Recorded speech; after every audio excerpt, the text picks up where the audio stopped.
Dude, this smells so good. Wish you could smell through the screen. Oh, yeah. Today we're talking about, well, I'm going to read a couple aphorisms from the Hagakure. I first heard about this book from a comedian, Sam Hyde, like 3 or 4 years ago. 3 or 4 years ago. He had recommended or briefly mentioned the book, and I am a fan of Sam Hyde. Some of y'all might be familiar with him, and you may love or hate Sam Hyde. Regardless of your opinion of Sam, it's a good book recommendation. And he's actually made a video talking about the Hagakure and reading some of the best aphorisms in it. So I recommend you go watch that video. But I believe there's a paywall to watch the full thing. I don't have any selections highlighted or bookmarked, so I'm really just gonna flip through here and read some, because there's some pretty there's some really good advice in it, and there's some also very outlandish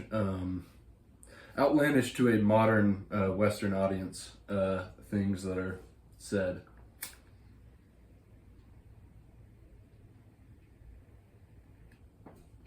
Like eating horse feces or drinking horse feces as a remedy.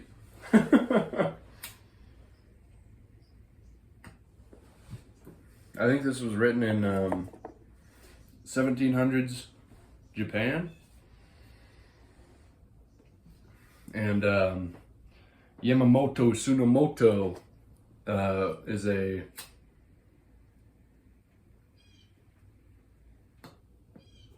sort of the last of a dying breed of samurai warriors. Although I don't think that he ever was in battle. So, but he's got the creed. He's got the whole thing. He's got some killer advice from the people that he learned from and from himself.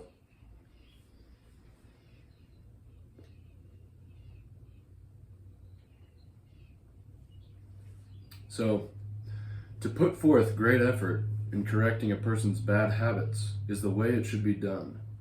One should be like the digger wasp. I don't know what that is. It is said that even with an adopted child, if you teach him continually so that he will resemble you, he surely will.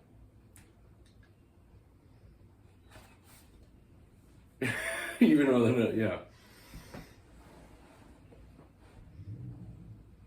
with an adopted child, if you raise him well, he'll act like you. All right, so there's just stuff like that. Practical advice. Correct bad habits in people. I would say you should go a little easy on that. I actually disagree with him in some ways on that one, because I've known people that constantly correct people on things when the correction is not necessary. And it's like, come on, dude.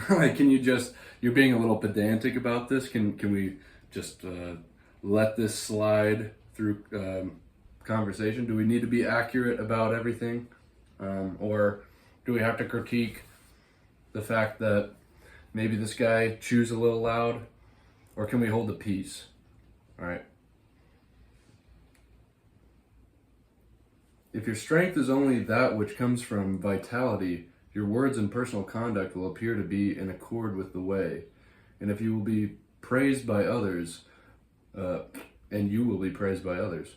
But when you question yourself about this, there will be nothing to be said.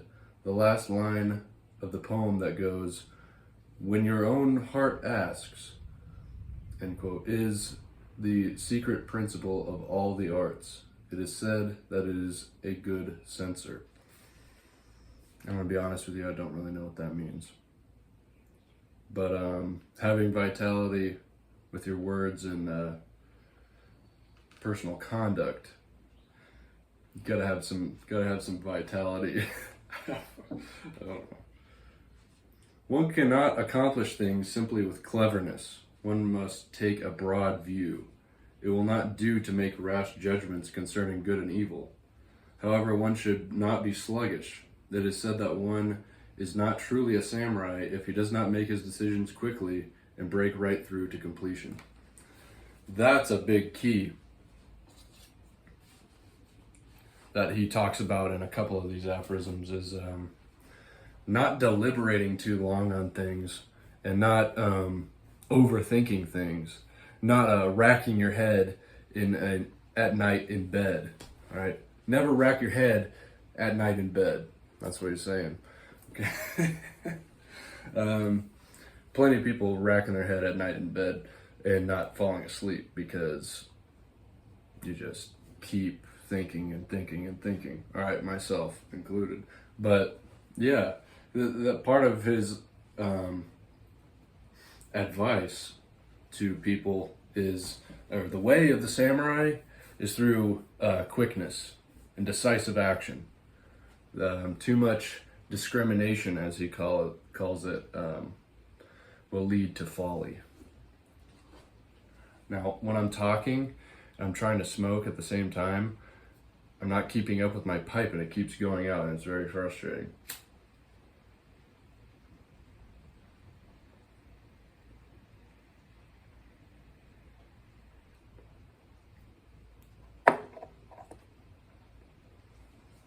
Plus, I think I packed it a little too tight.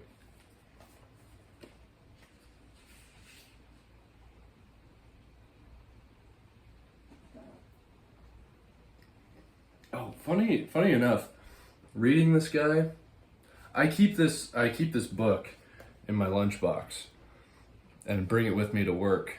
And sometimes, most of the time, I'm like to be social with my coworkers and talk. Because we're all buddies. But say I'm working alone, I'm reading this. It's good stuff. I've read through it a couple times, but there's always you always go back through it and find some good stuff in here.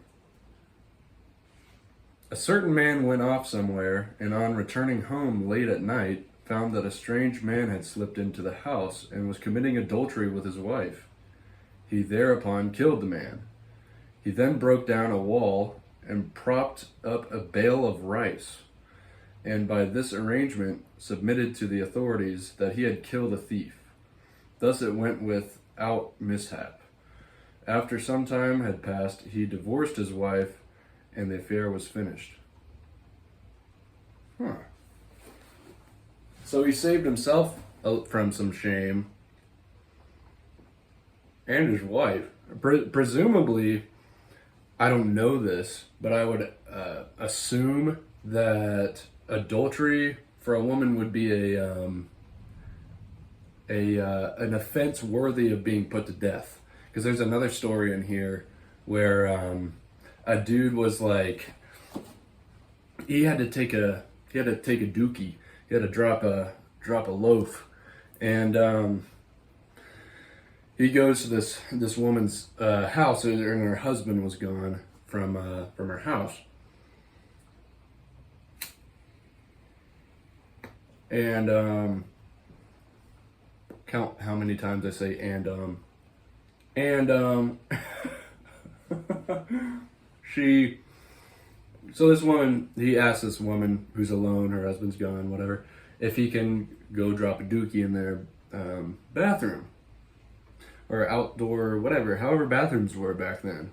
And in order to drop a loaf back then, as a guy, you were wearing some interesting clothing, and you couldn't just drop your drawers and get to business. So you had to disrobe, because you had, like, you ever seen pictures of the old-timey samurais? They're wearing some crazy robes and whatnot. So he drops the robe and drops the dookie, but the husband comes back and sees that there's this naked guy in the house with his wife, and just assumes that that something lascivious was going on.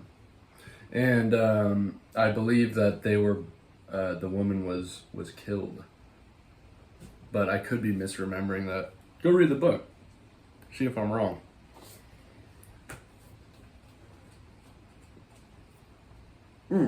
So that previous one that I just read is actually, seems like he's being good to his wife there, because that could have gone a lot worse for her. He actually kind of saved her ass.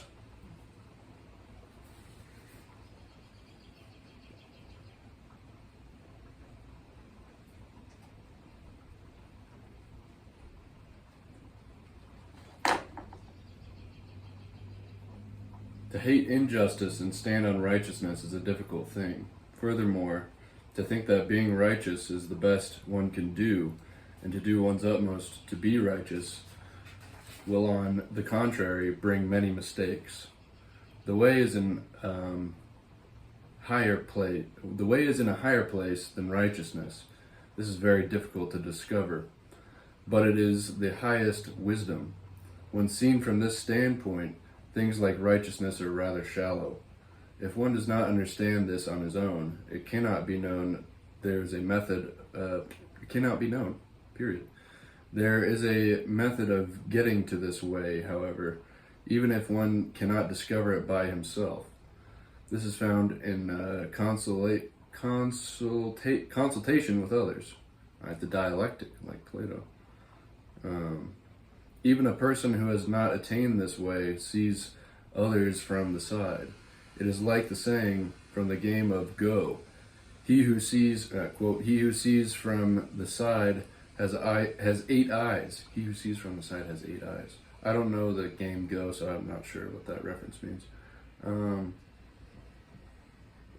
The saying, quote, thought by thought we see our own mistakes, end quote, also means that the highest way is in discussion with others.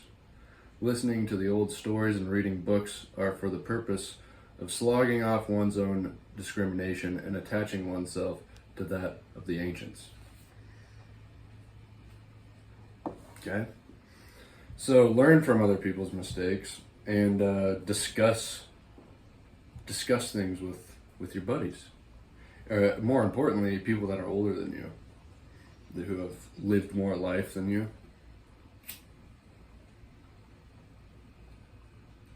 And that is true to some extent. Really, though, a lot of the old people I know have made mistakes that they don't consider mistakes, and know who you're talking to. Because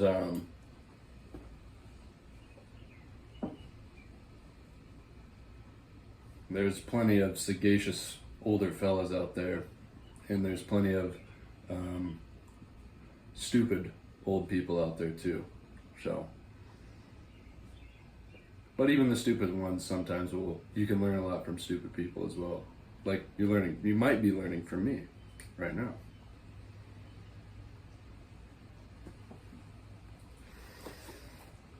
But don't trust me, I'm 23 years old, I don't know anything. Read this instead.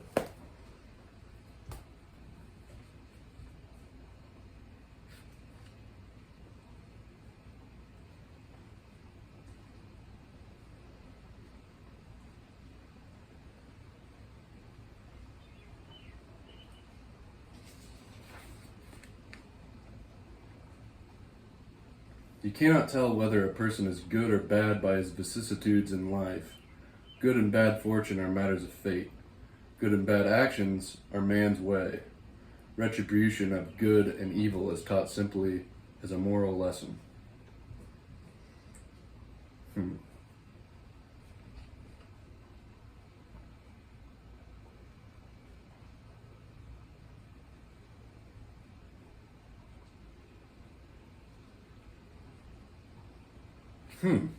That's interesting. Retribution of good and evil is taught simply as a moral lesson. So, does that mean that he's saying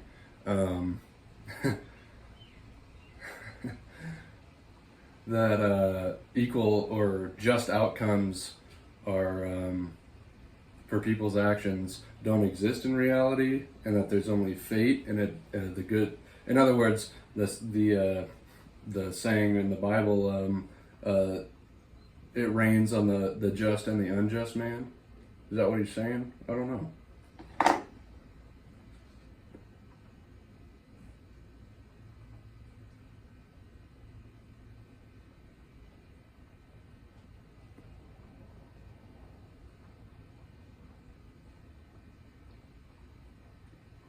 And maybe he's talking about just because he says, you can't tell whether a person is good or bad by his vicissitudes in life. Good and bad fortune are matters of fate. So whether somebody is well off in life, you may consider that he could be a good man because he's successful. I really think that it's just sort of a similar saying to that it rains on the just and the unjust. Because fate, life happens either way. It many times has nothing to do with whether he's a good or bad person.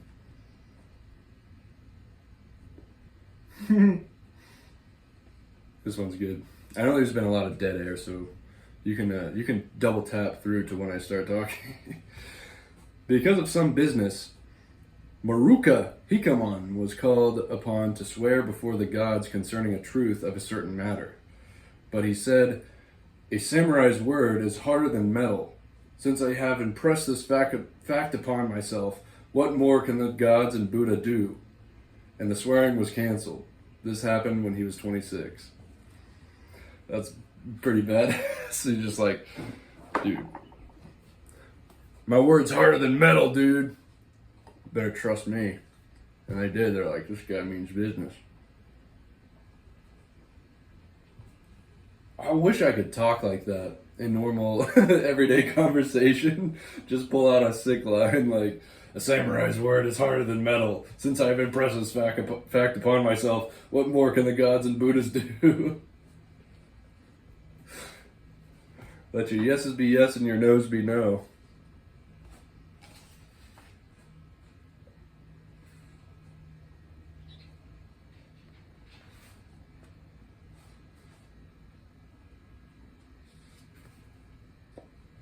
Lord Naoshige said, "The way of the samurai is in desperateness. 10 men or more cannot kill such a man. Common sense will not accomplish great things. Simply become insane and desperate. In the way of the samurai, if one uses discrimination, he will fall behind. One needs neither loyalty nor devotion, but simply to become desperate in the way. Loyalty and devotion are of themselves within desperation." That's probably the hardest line in the book. There's a lot of good, very hardcore lines, but that one is pretty killer. Gotta admit. Common sense will not accomplish great things. Simply become insane and desperate.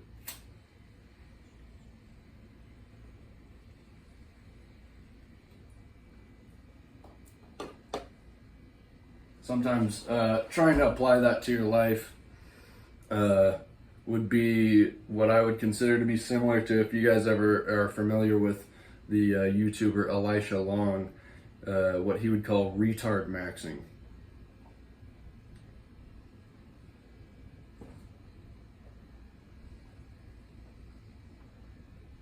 Which is not overthinking things and to let go of expectations that people place on you, and to live your life, and quit thinking so much about quit being so self-aware. Quit being because being self-aware, really what it boils down to is it's not that you're aware of yourself in the way that like the Oracle at Delphi tells you to know thyself. It's more that you're aware of what other people think or what you perceive other people to think. So you're not thinking about yourself so much as what other people will think of your actions, instead of thinking about, do I want to do this? Should I do this? You're not thinking about how is this being perceived by people whose opinions may or may not matter.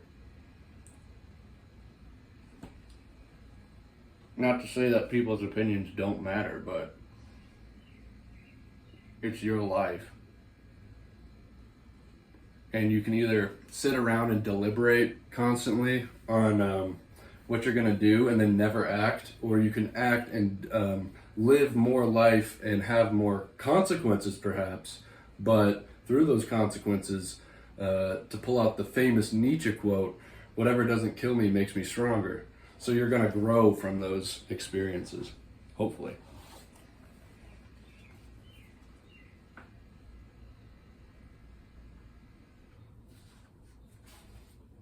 Meeting with people should be a matter of quickly grasping their temperament and reacting appropriately to this person and that, especially with an extremely argumentative person. After yielding considerably, one should argue him down with superior logic, but without sounding harsh, and in a fashion that will allow no resentment to be left afterwards. This is a function both of the heart and words. This was an opinion given by a priest concerning personal encounters. Hey, that's good advice. But it can sort of counter to what I was saying earlier, is that it's not always necessary. But that's what he's saying is, when you're meeting new people, you need to figure out their temperament. And this is a lesson that I've had to learn, because I've said and done plenty of things that got me into trouble that were completely unnecessary, because I wanted to be funny. I thought it would be funny to say a certain thing, or I thought that I had to prove a point to somebody, like to prove to them that I'm some smart individual, or so that people may perceive me as being a grown-up maybe, and that my opinions matter. And what it proved to do was the opposite. So ascertaining your audience and reading the room is obviously a pretty essential part of of social interactions and having charisma. But then again, don't overthink it. Sometimes you just gotta get reps in and just learn. And you'll get better at dealing with argumentative people. And a lot of times, it's just not worth the fight. Like, are we really gonna fight over some petty bullshit? A lot of times it's not worth it. Just be like, oh yeah, whatever. But if it does matter, don't get walked on. Find a way to quickly argue them down. Or at least make your opinion expressed well and briefly.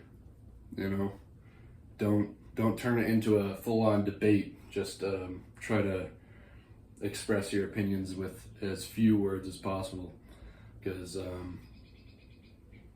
a sign of intelligence is to be able to take a big idea and reduce it into a small package that's easily digestible. I'm trying to get better at that. These videos are very long, so maybe I'm not the best at it, but this is kind of the point of it, is trying to do that for me. And hopefully you guys like it.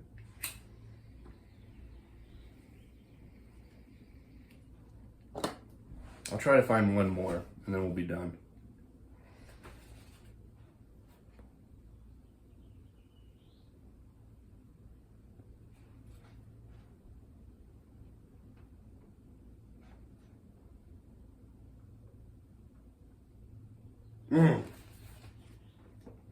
The basic meaning of etiquette is to be quick at both the beginning and end, and tranquil in the middle.